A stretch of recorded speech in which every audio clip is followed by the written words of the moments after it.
Hi, everyone. Tonight's one of those nights I wish we could be together in a room and to be able to see each other's faces, hug each other, ask how each other is doing, talk about what's happening around us and in us.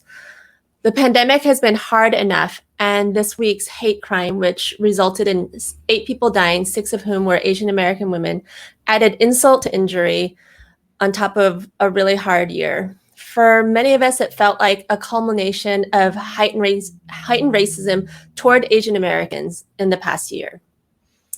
When I first heard about the shootings, I remained emotionally aloof for a few days.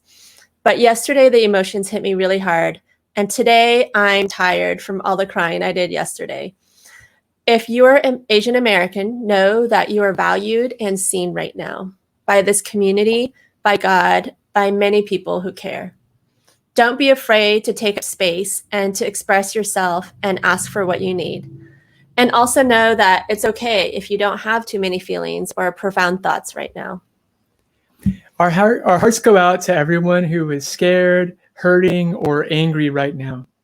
And in a moment, we're going to leave some space to bring our pain and our longings to God. One key thing that Christians believe is that God is not distant from us in the midst of pain and injustice. There are a lot of ways to understand Jesus' death on the cross. One of them is to see Jesus as the ultimate scapegoat. God stepping into that place where we always put the other, and receiving the violence and the blame and hatred that are so often directed toward the people we perceive as other, bringing those things into God's own body. We're not looking for easy answers tonight or a way to explain away evil and injustice through pat spiritual answers. But as we all struggle for answers and solutions, we can lean into the God who is in the struggle and the pain with us. And so I want to invite us to do that now in our time of reflection together.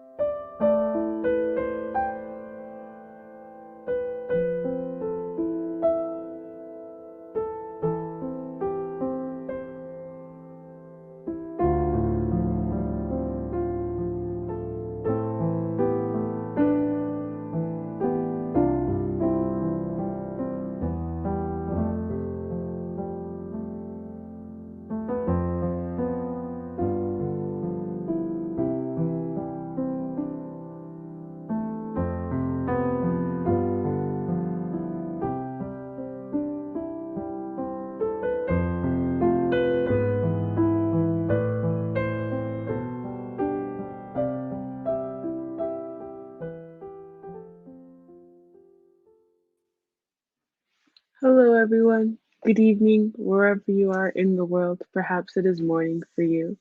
I just want to give a thank you to Chris and Lorraine for starting off this evening our Claremont Christian Fellowship Friday Fellowship.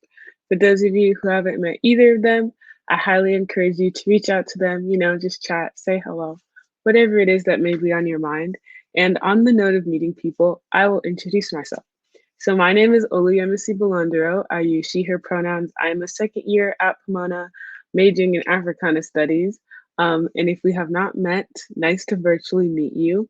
And so on the note of meeting people, CCF has many opportunities for you to meet your fellow Christians or believers or people just curious about religion and faith. And so let me get on to announcements.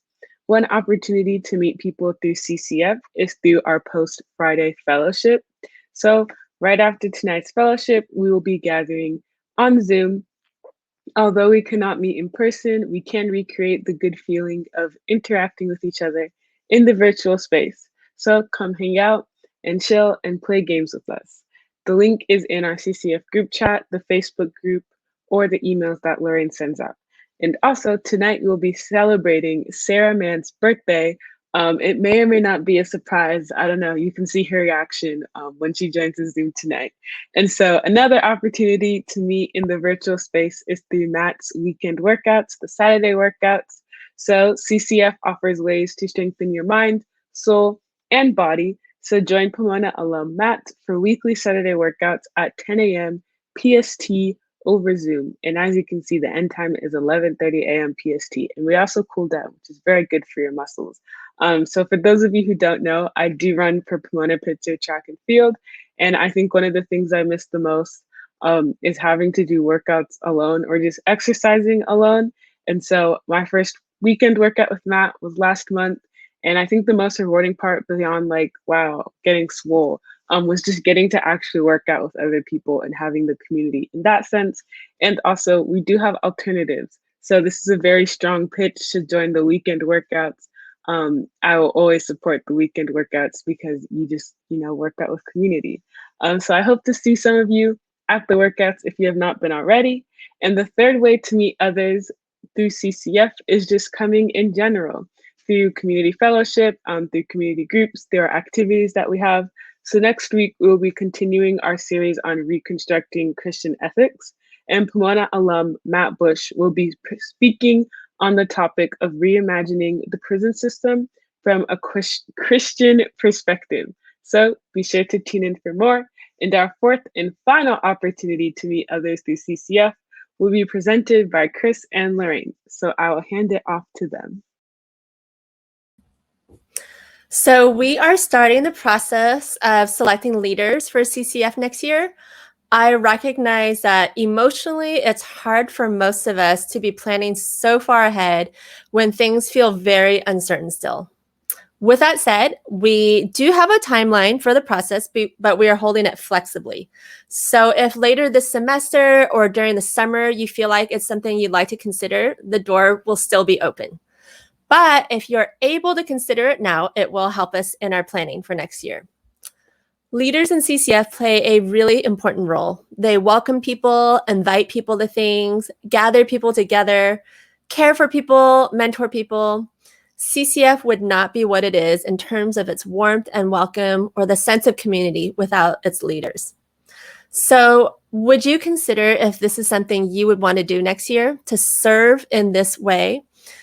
You could consider being a community group leader or an assistant leader.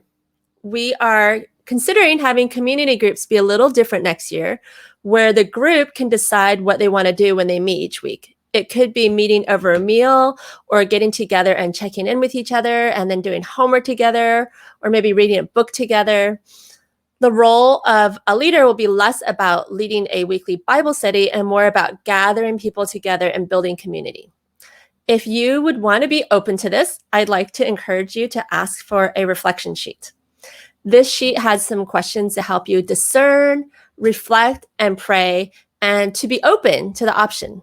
To ask God and yourself, is this something that would bless me and bless other people? So please reach out to me if you would like a reflection sheet or if you have any questions. Thank you.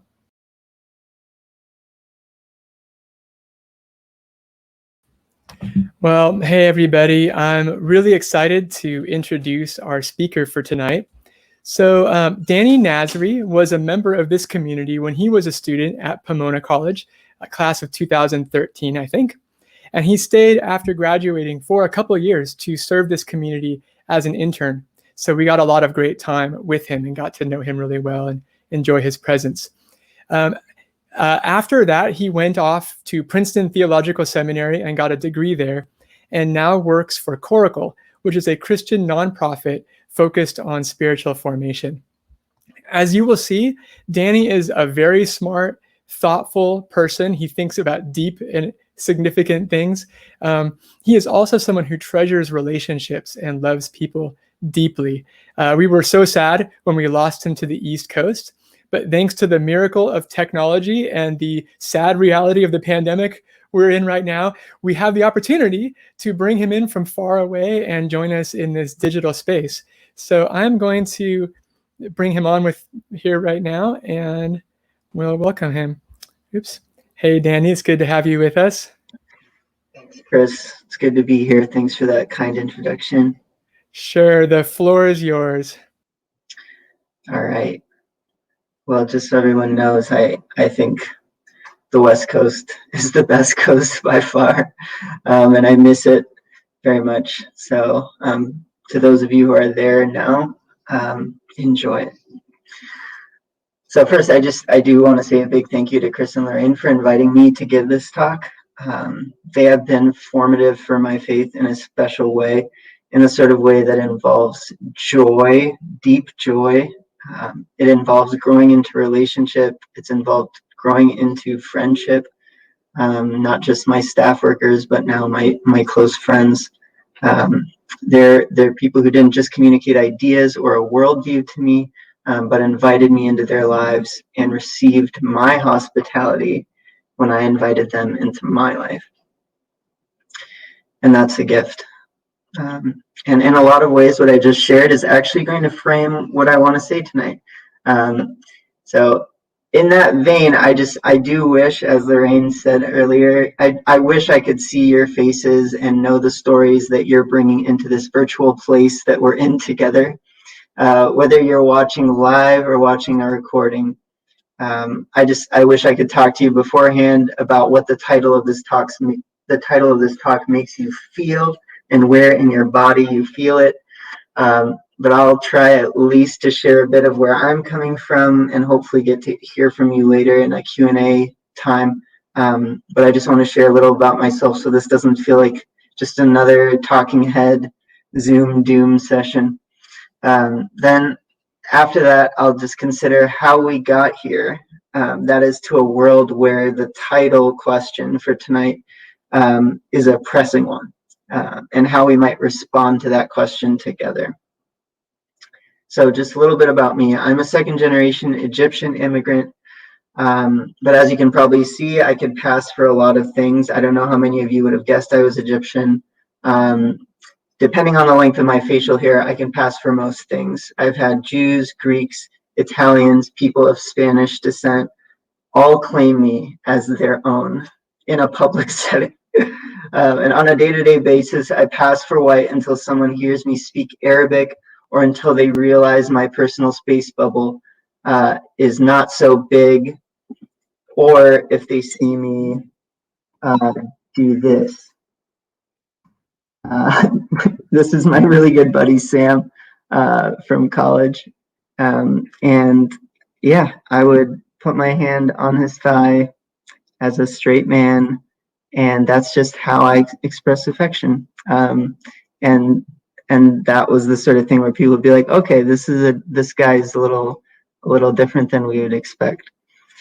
On the topic of tonight, I just want to be clear, I don't really come to you with answers or with any sort of mastery of this subject.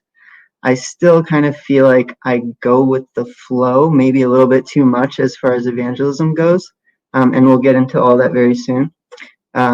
When I did go to seminary, as Chris mentioned, I learned that I know very little, just fragments, and despite my best efforts, in the grand scheme of history, I'll leave this world knowing only a tiny bit more than I did when I was a helpless little baby, just soaking up the world and waiting for my next meal. We followed Jesus, who was God when he was a baby, God when he was a laborer with splinters all over his hands, and God when he was wrongly subjected to the death penalty. Sometimes I need to meditate on just baby Jesus to remember that it's okay that I feel so helpless so much of the time.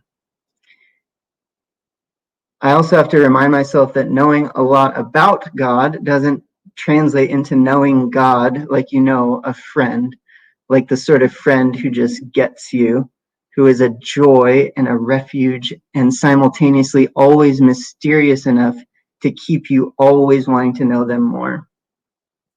In fact, the added riches of knowledge about God can sometimes weigh us down.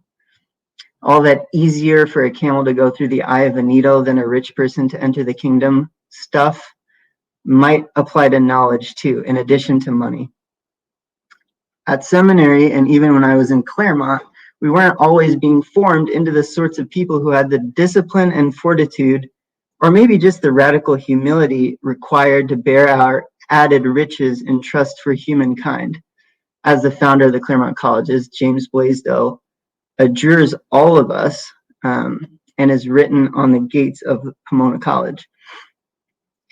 honestly, there should be a class at the colleges that just addresses those words. Maybe there is such a class at one of the colleges. Feel free to put it in the chat if you know of one. The only one I could think of that maybe comes close is Dr. Kassam's Religion, Ethics, and Social Practice at Pomona. Blaisdell's is a good sentiment, but I don't think we really know what that means on the slide there. Like, is that some sort of trickle down thing?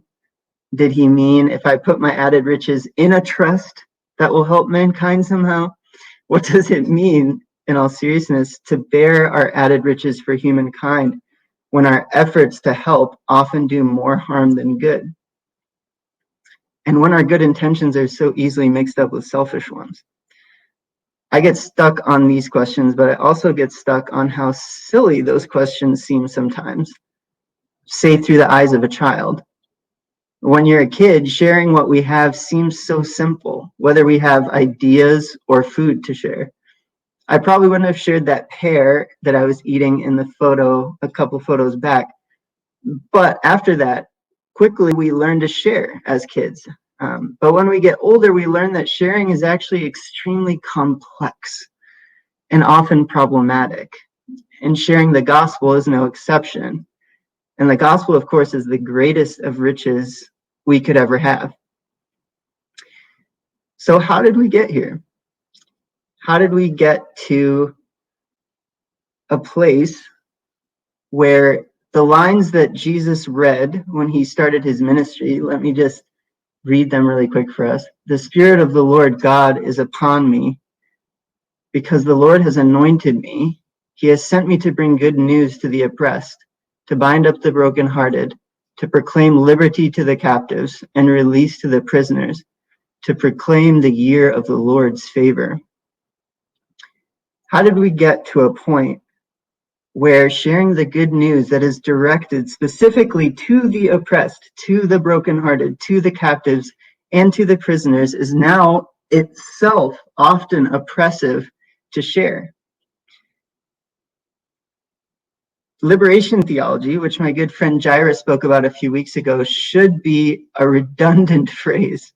Theology should be liberative always, but instead it feels like a desperately necessary phrase, given the way the good news, let alone spreading the good news, has carried bad news to so many.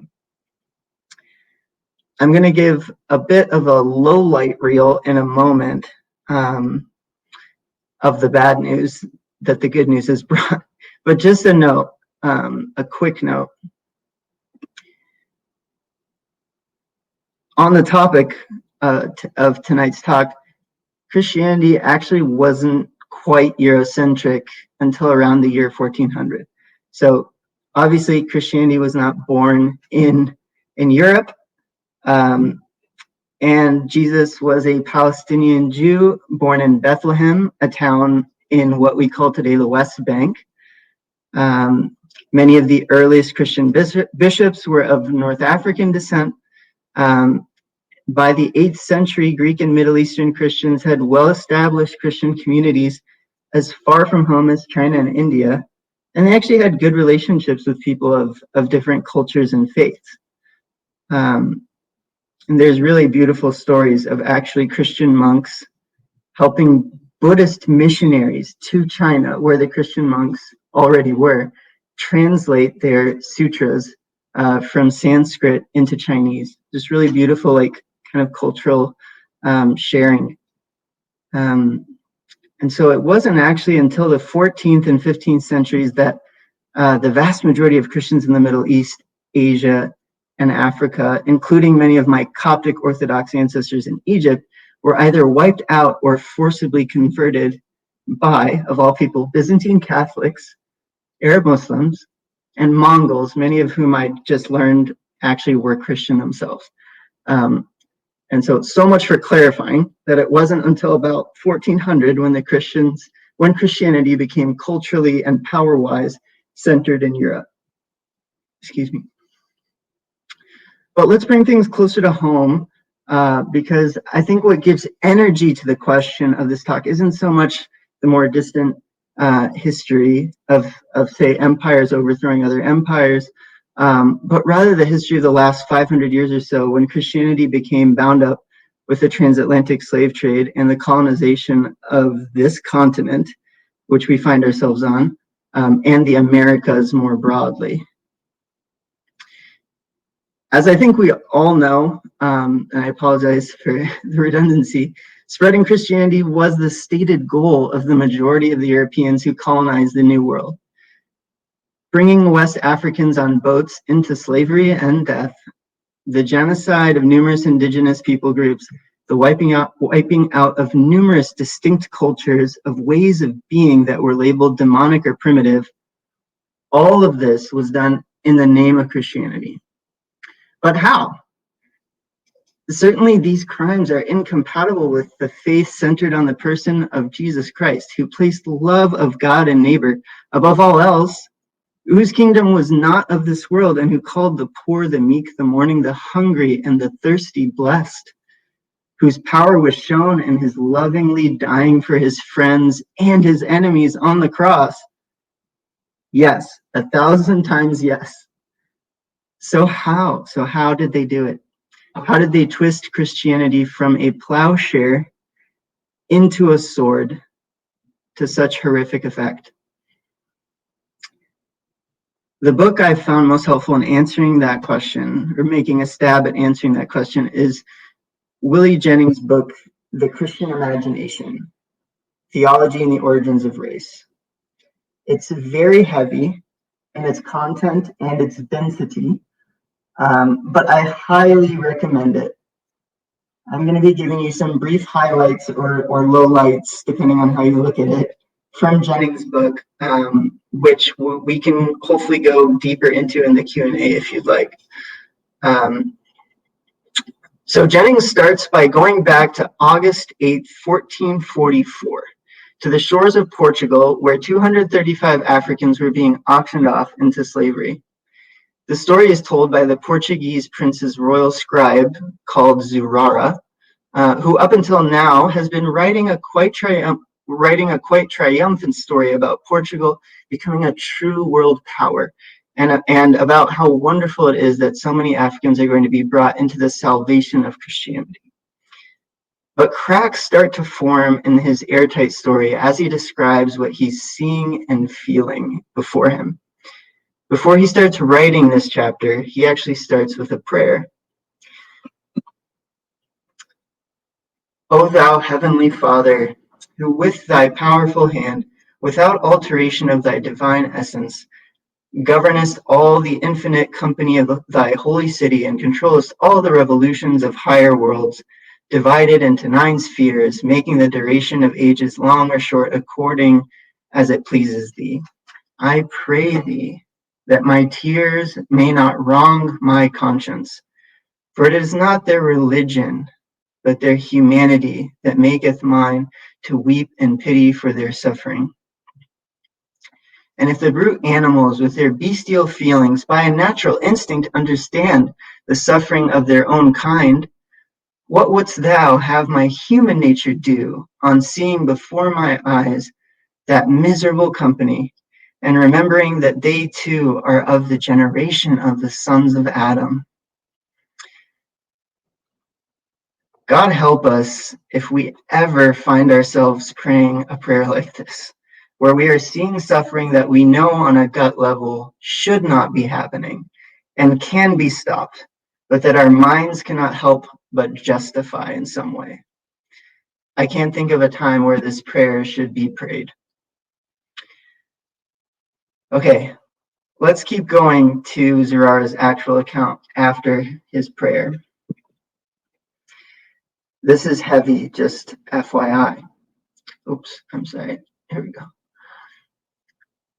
On the next day, which was the 8th of the month of August, very early in the morning, by reason of the heat, the seamen began to make ready their boats and to take out those captives and carry them on shore, as they were commanded.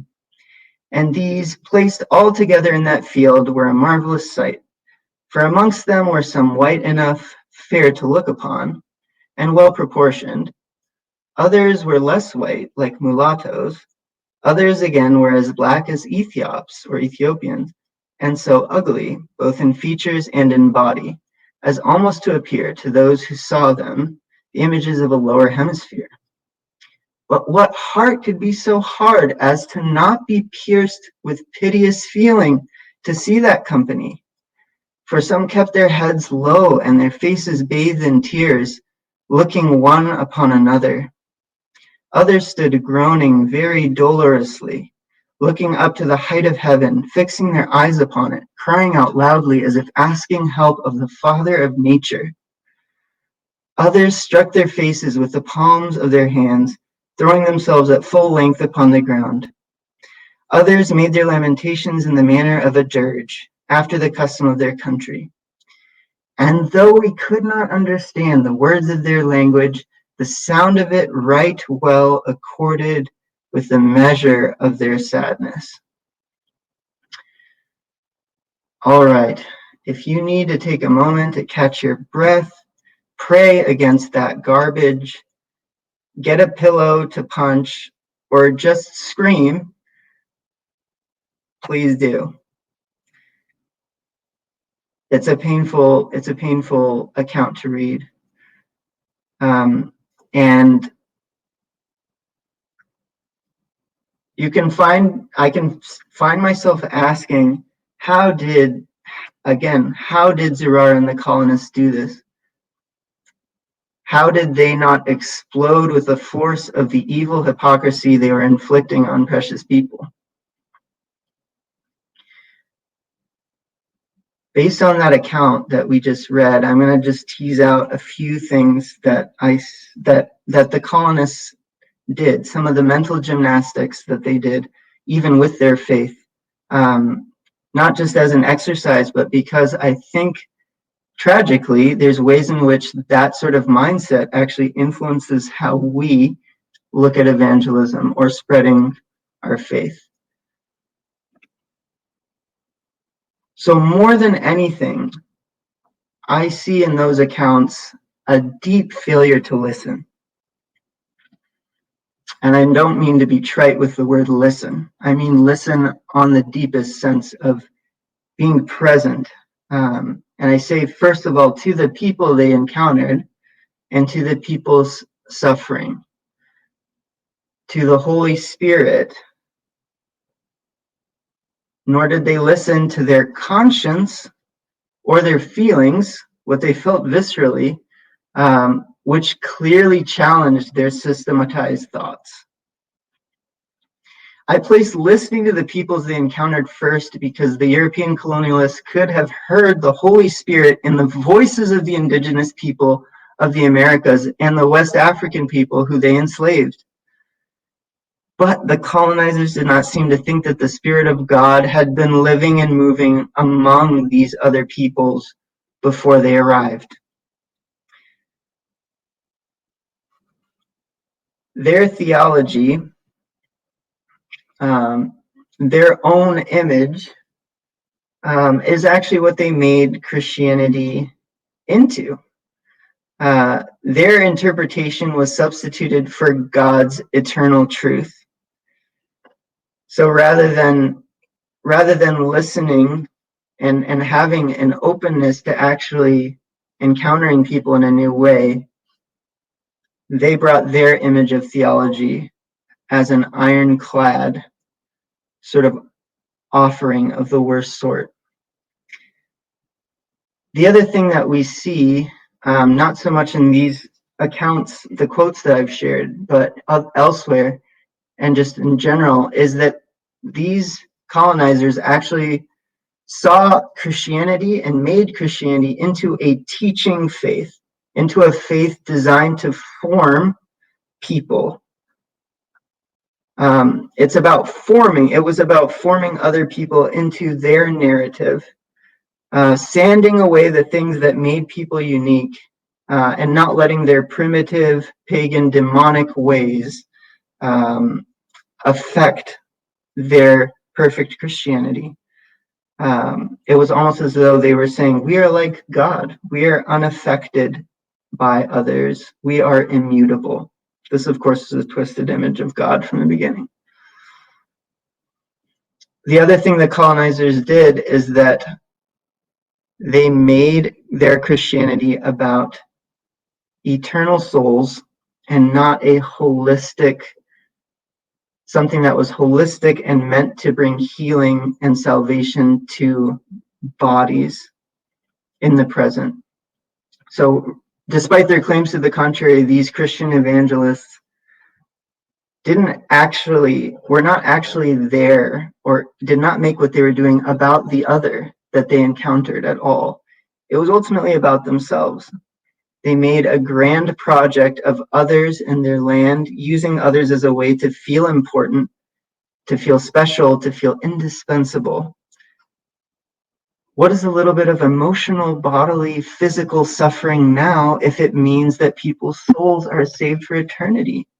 This is the sort of twisted logic that these folks used. And tragically, I think this is a huge impetus for the title of this talk, because much of the evangelism since the time of the colonists has been quite similar.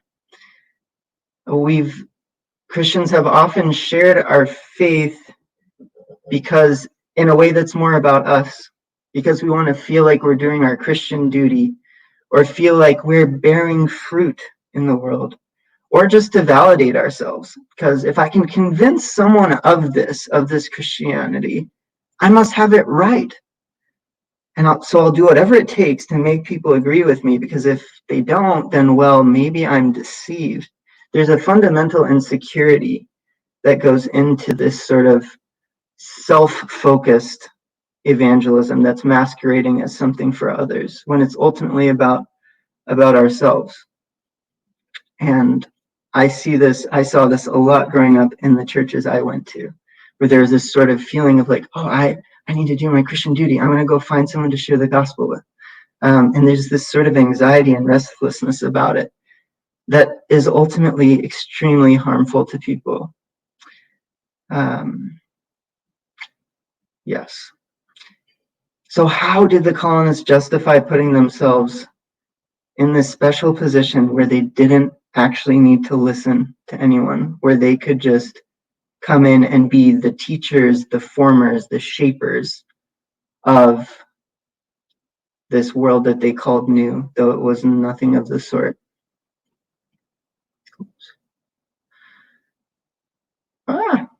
Okay, here we go.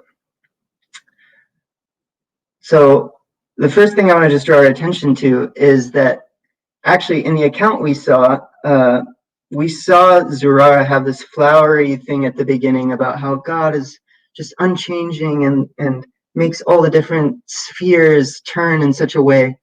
And in that way, Zurara is talking about God being unchanging and also being providential. So that's this idea of providence, that anything that happens must be under the providence of God. And so you find colonists saying, well, we have all the power and we found ourselves in this place. We're able to afford to buy these people, so then perhaps this is God's desire for us.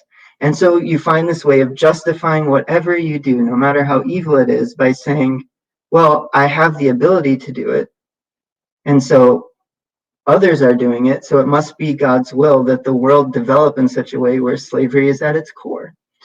And obviously, again, this is horrific. The other point to draw out here is that these colonizers also did a very ancient thing, which is they separated Jesus from his Jewishness. And this enabled them to do several different things. It enabled them to say, look, it enabled them to do what's called a supersessionism, which is to say that the church has actually, and Christians have superseded Israel. They have replaced Israel. And now Christians are the ones who are the people of God.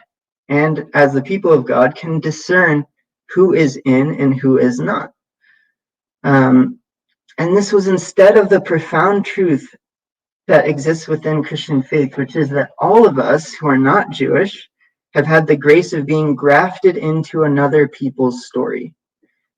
Christianity is the only faith that has the scriptures of another faith, of Judaism, as central to our own faith, as foundational. And yet the colonizers, rather than taking that fact and lifting that fact up to the surface, instead did this supersessionist move, where they made Jesus' Jewishness actually of no effect, of no significance. The other move that colonizers did was that they took what was new and unfamiliar to them, and their impulse was to categorize, order, develop, and bring to maturity people who they saw were not like themselves and needed to be made like themselves. And so we see the colonizers making the most important thing, being able to make sense of other people. And they made sense of them by thinking them all together into these categories. As we saw in Zurara's account, these categories based on race and based on what they judged about appearance, which was obviously horrific. It was a convenient way of them being able to put people on a spectrum between good and bad, and to erase all the particularities of different peoples. Sick, obviously. Other than just based on color or based on attractiveness, based on their European standards, there was also the judging of intelligence and the potential for being civilized. Even the potential for becoming ministers was one of the ways that they categorized people. And obviously, in a way that perhaps doesn't even need to be said today, we see a racial hierarchy of being influencing the ways that so many people interact with different people today. We see it in proud white supremacists, which obviously have come more and more to the surface in the last 5 years, but have been present since the founding of this country, present and prevalent. We see it in more sinister ways in the language of law and order, which is used almost exclusively to control people of color. We see it in, just to quote kind of one study, we see it in how the exact same resume with both a white sounding name and a black sounding name, when they get sent out, the latter, those with a black sounding name, get 50% less callbacks. That's the racial hierarchy of where people are based, their intelligence is placed on some sort of spectrum. That's that in action, a colonizing mindset affecting, I would say, the situation down to the present. We see this also in our Western institutions of education, which often make the goal of education, the goal of a course, mastery of a subject or dominating a subject. And we see this in how toxic classroom discussions can become. And I just, forewarning, it gets worse in grad school, so be aware.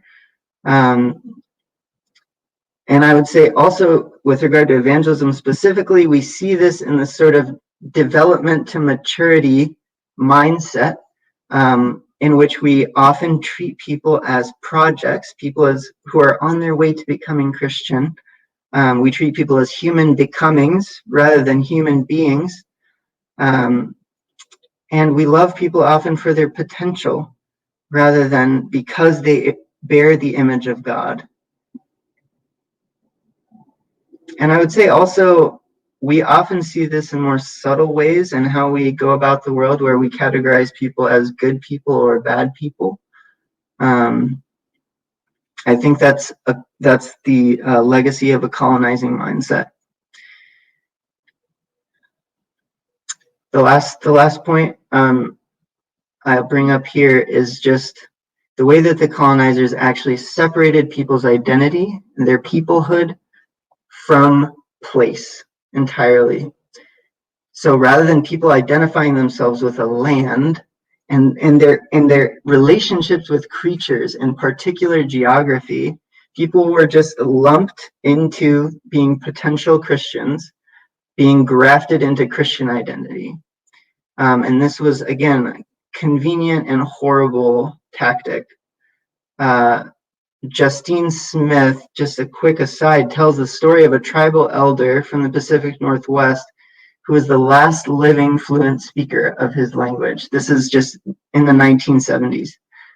He explained one of the reasons for the loss of his language was its environmental specificity. To say a direction in his language, you said either toward the mountains or toward the sea. When the majority of tribal members were taken hundreds of miles away to boarding schools or urban areas, the language no longer made sense. After years of constant relocations by the federal government, the language had been virtually annihilated. And we see this today as well in gentrification and letting economic forces displace people, and usually by intention, from their homes in the name of developing an area, which usually means making it more white. We see this in how multi-ethnic churches are often entirely led by white folks, and are asking people tacitly, people of color, to leave their culture and worship practices at the door. Intentionally multi-ethnic spaces need not be this way. CCF was never that way in my experience, but these spaces often tend to be that way. And we also see this in how evangelism has continued to ask people to look and act a certain way. So we see all these signs that say all are welcome, and there's an invisible subheading below it that says to become like us. So this is very much these colonial mindsets and these twistings of theology and of the Christian faith very much influence how we tragically have done evangelism, done church in our present time. So what does this all mean for our question, can we spread the gospel? It means it's a really live question. It's an open question. And Willie Jennings captures it really well in this quote. He says, "It is an ironic truth of Christian life that most people perform a faith, embody a faith far more complex than they articulate. There's a vastness to our lives in faith that we cannot adequately capture with our words. The difficulty with racial existence and with whiteness in particular is that it has woven itself into that vastness, making seeing the fusion and seeing our way beyond the fusion very difficult work." So obviously, white supremacy and the legacy of colonialism is with us today, and it's been obvious since the 1400s, and the last 4 years have only further burned it into all of our memories. We've seen it in the ways I suggested. We still make similar mistakes today. So perhaps more than anything, to the question of tonight, we need to be informed about this history so that we can intentionally choose a better way of sharing the gospel. Oops, I'm so sorry. Okay, I'm just going to leave that there for a second.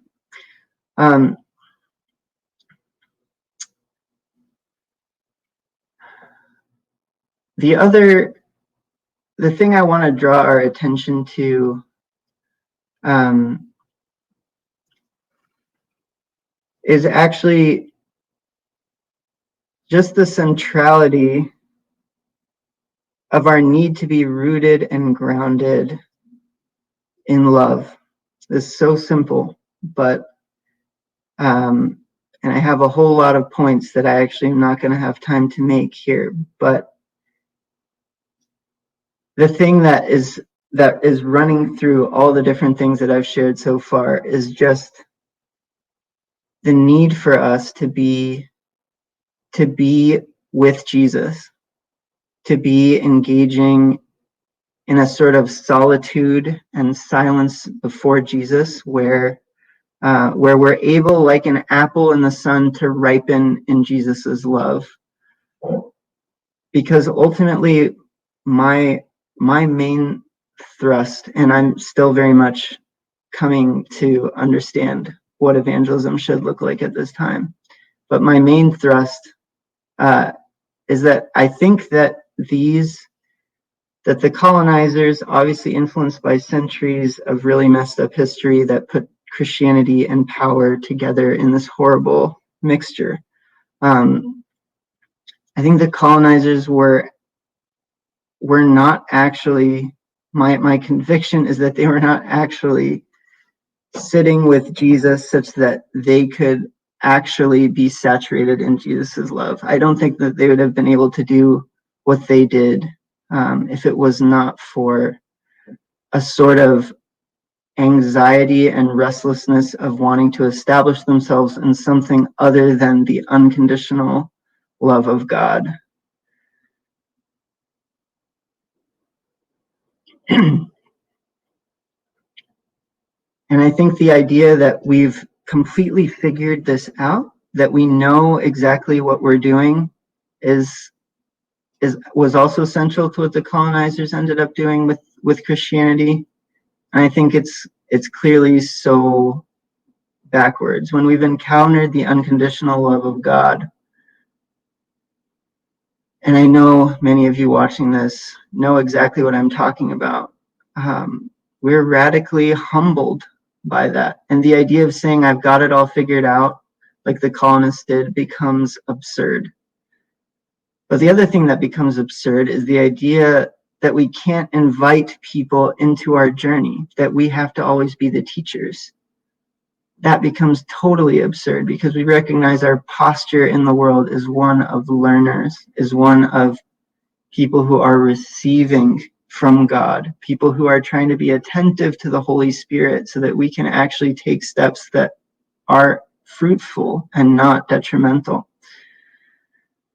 The joining of our journeys, finding new ways to belong together, building and cultivating new places of refuge and creativity, that's what I think Jesus is inviting us into. We don't have it all figured out. What we have is we've found nourishment. We've found bread and wine being given for the sake of communion around a table, not during COVID, but you know what I mean. We found a wonderful friend in Jesus. We've experienced that. And walking with him is what we're doing. We're walking with him into a mysterious and unpredictable future. Jesus tells us he is the way, the truth, and the life, but he does not say we should be trying to get people to pray a prayer to ask him into their hearts, to save them from hell, which is, I'm guessing a lot of us grew up thinking that was the impetus for evangelism. This is a modern invention that gives us a false sense of assurance that someone is off the naughty list. It's another way of categorizing people as in or out. I think it might not even be a stretch to say it comes out of a sort of colonial mindset. Jesus doesn't give us a formula. He gives us himself. He gives us his body broken for us and says, take, eat. My body was broken in pieces so it could be shared. Eat together. Remember me. There's so much more that I would love to say, friends. Let me just close with a few quotes that are really generative because I do want to get us to some Q&A. So this quote from Dorothy Day is really central for me and something I often return to. I only really love God as much as I love the person I love the least. This is something that's extremely convicting when you're walking down the street and you see someone and really experience them as an obstacle rather than a beloved child of God.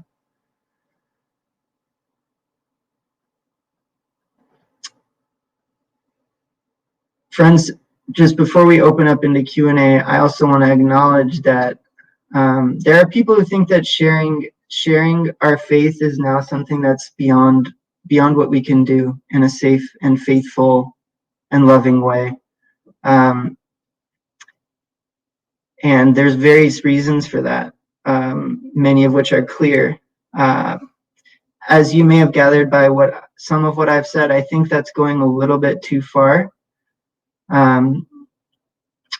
And I think actually colonialism does this really nefarious thing where it both forcibly assimilates and erases people and brings them into this vision of whiteness that tries to get rid of their particularity. And as we saw in Zurara's racial hierarchy of being, it actually created the ground for segregation along all different lines.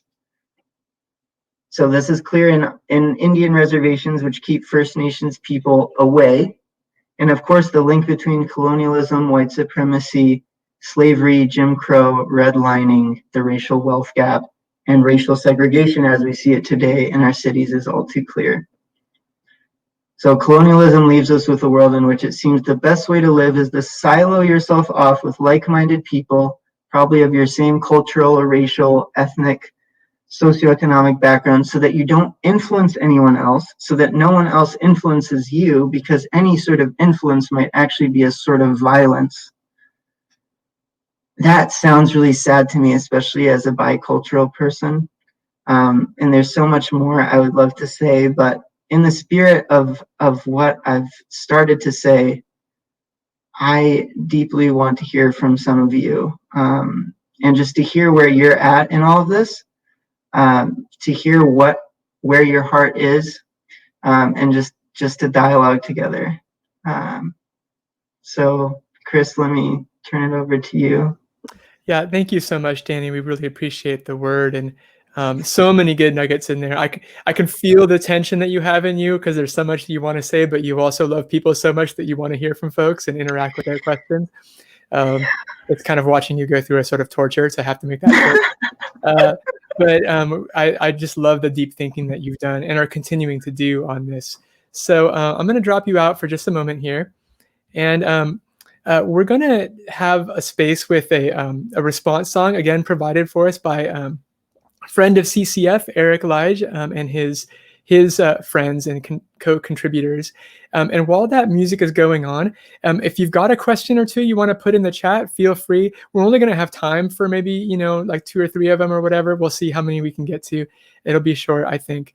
But throw those in the chat if you want Danny to respond to them. And then we'll come on after the song and we will do that together. So let's hear from Eric now.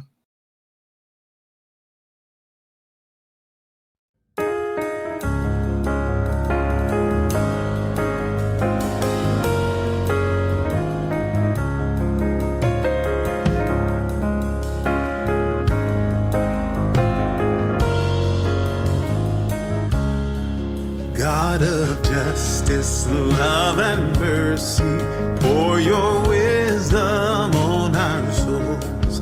By your all-sustaining power, keep our spirits strong and bold.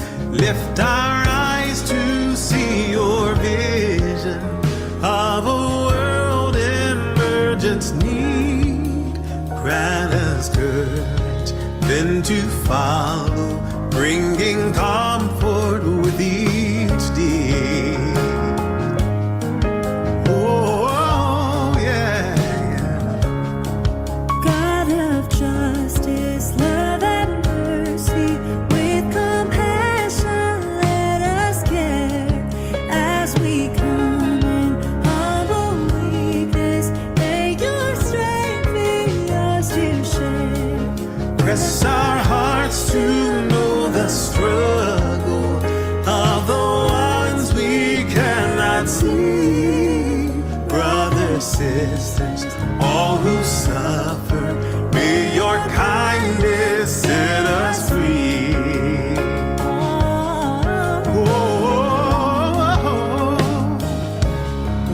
God of justice, love and mercy, send us out and make us bold as we strive for your high calling.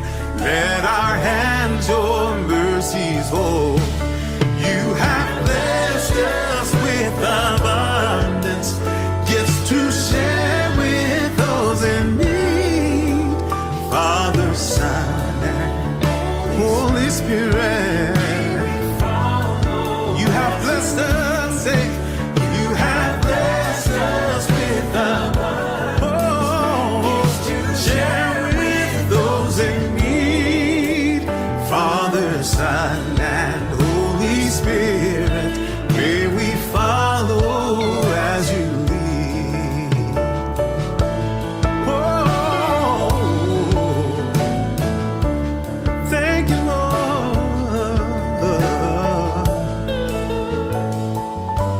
follow as you lead.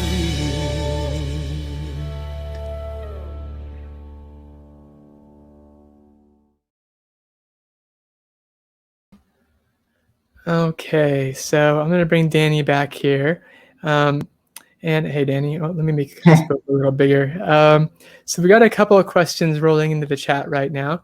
So our first question comes from Emily. I'll post it up here for us too, so people can see it. How do you dialogue with those who do spread the gospel in a violent, negative way, such as the church who supports the shooter of the Atlanta folk? I don't want to silo myself off, but it's also very intense to engage in conversation with folk like that. Yeah, that's a very good question. Yeah, I want to say, I mean, we need to be able to actually we need to feel safe. Like that's something that is actually a value for us, right? And so people who are defending someone who's committing murder, yeah, these are, there, I guess I could just say, there's people who we just have to kind of say, I'm going to pray for them, but I'm not going to be able to engage with these folks, you know, and that is an okay thing. I'm not suggesting that we need to go and talk with everyone. But I think that often what we need to do, is say, I'm going to let God, let God deal with this person, you know, not to be dismissive of the person, but I appreciate the question. It's a really hard one. So thank you so much. We have a question from Raul who says, how do you navigate stripping away the harmful aspects of Christianity and Christian spaces while staying optimistic? Is it possible? Yeah, I do. I totally think it's possible. Staying optimistic is important, but what's more important, I think, is, I would say, bringing in different voices, right? Bringing in people into leadership, not just people who are like on your like little committee that you consult, but bringing different voices who can say, this is really problematic. In my cultural memory, doing this or saying these words erases me. This harms me. We need to actually be listening deeply, kind of like I was mentioning. We need to actually make that central to the way that we do church, and make that actually, yeah, absolutely central. We need to ask what is giving life? What in our theology is life-giving? What in the way we do church is life-giving? And we need to ask people that, not just assume. So, yeah, thank you, Raul. And maybe I can just comment that it seems like very often in how we're having to engage with politics right now and culture, there's so much that feels like, wow, this is toxic. Wow, this is harmful. Wow, this is violent. Like, how do we pull all those things out? But what I'm hearing you saying, there's a way that there's spaces where we have control over them, and that we can actually be proactive about building them into the thing that we want to see. Is that kind of where you're going, like with changes in leadership and how the gospel is carried? Yeah, I'm thinking of spaces where we have control, but in other spaces, I think often it's a matter of saying, like, those people are like my brothers and sisters, but I don't think that Christianity should be used to support X, Y, or Z horrific crime, or be used to make a blanket statement, say about the Israeli-Palestinian conflict is a big one in American evangelicalism right now, where it's like, if you're a Christian, you should support Israel wholesale. And it's like, well, it's a lot more complicated, guys. There's centuries of history. Maybe we should think about this a little more deeply. So, yeah. So, but I appreciate your addition, Chris. That's really helpful. A couple more questions here, and then we'll wrap it up. Lydia writes, how do you think the colonial mindset has impacted the way we interpret the idea of God being all-powerful, something people have questioned in certain circles, both when talking about God and when reading scripture, and how can we reimagine that idea? We're hitting you with the big questions tonight. We're going to test that in education. That's a huge one, Lydia. Thank you. Yeah, so one of the classes that was most influential for me in seminary was a class about doing ministry with people with intellectual disabilities. And I actually lived in a community with people with intellectual disabilities where they were the center of the community.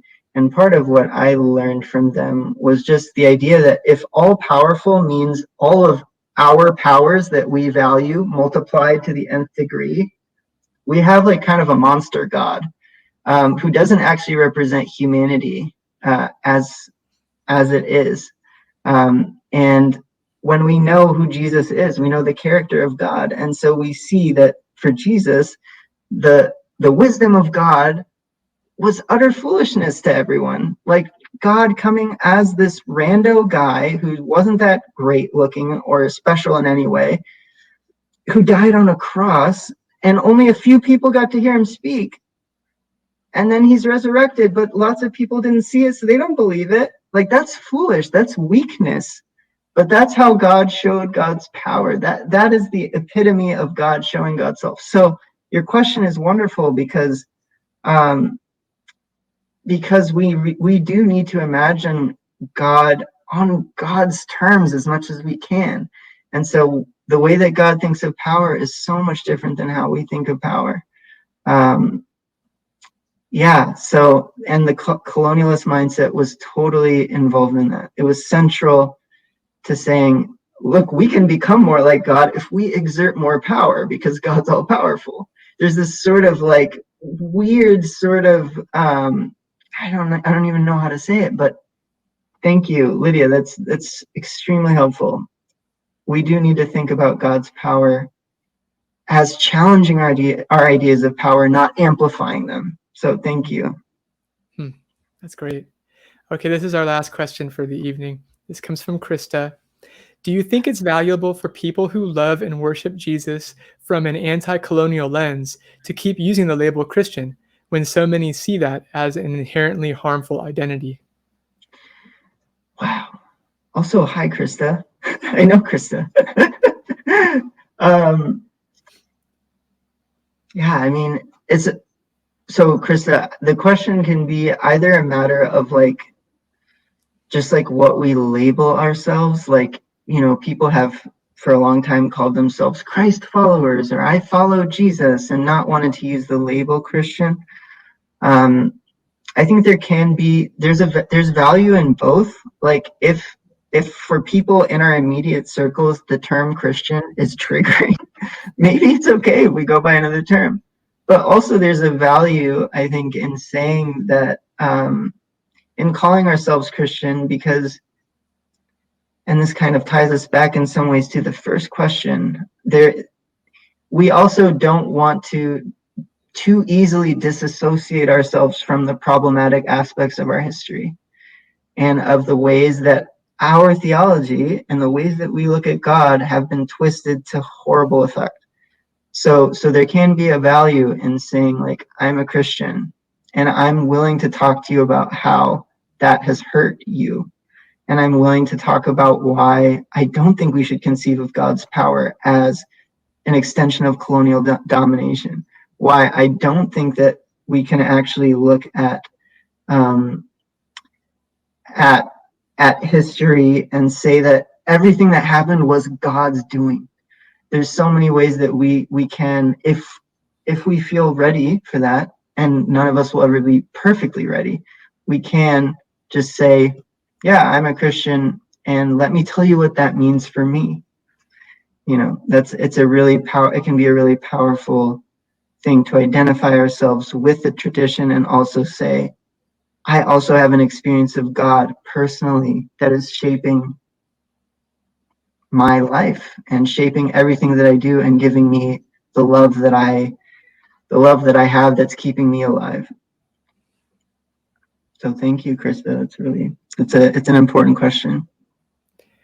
Well, Danny, thank you so much for taking the time to answer these questions. Obviously, wish we were all in the same place so that when this meeting was over, we could stand around eating snacks and talking about this stuff more and all of that, maybe someday in the not too distant future. But we've really appreciated the time you've taken to be here. Thank you so much. And we look forward to seeing you again, hopefully very soon. Yeah, I hope so. Thank you for having me, and so good to see different people's names popping up over here on the comments. Totally. All right, we'll see you later, Danny. Take care. Well, also, I agree. Really great to see all of you alumni here with us today. Please feel free to come back in the future. One of the beauties of being online is that you can be part of this. And so we've got great talks coming up, and we'd love to see you there. I'm going to hand us back over to Oluyemisi to close us out together. So see you all later. Thank you. But because they made Sarah celebrate. Oh, it is not scripted. And thank you, Danny, and thank you all for to join us. Have a wonderful.